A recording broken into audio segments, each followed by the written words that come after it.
எதுவுமே கண்ணு கிட்ட வச்சு பார்த்தா ரொம்ப பெருசாக தான் தெரியுது.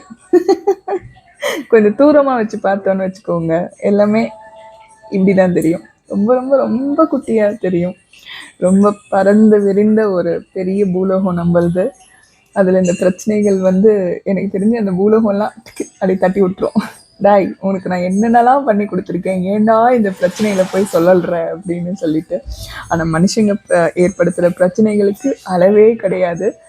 நம்ம என்னதான் பாசிட்டிவாக இருந்தாலும், நீ ஏன் பாசிட்டிவாக இருக்க, அப்பெல்லாம் நீ இருக்கக்கூடாது, அதெல்லாம் இருக்கவே கூடாது, நீ நான் வரேன், நான் உன்னை நெகட்டிவ் ஆக்குறேன் அப்படின்னு சொல்லிட்டு வருவாங்க.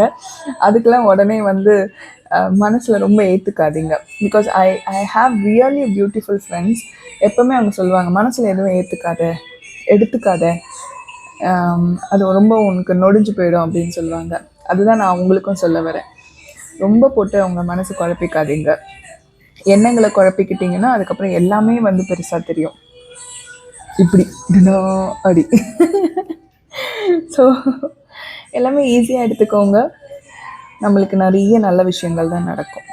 மனசு பியூராக இருந்தால் எந்த தீடும் எந்த கெட்டதும் உங்ககிட்ட வராது. நீங்கள் நல்லது தான் செய்வீங்க. ஓகே. முருகப்பெருமான் எப்பவுமே உங்கள் கூடவே இருக்கட்டும். திருத்தணி முருகனே துணை.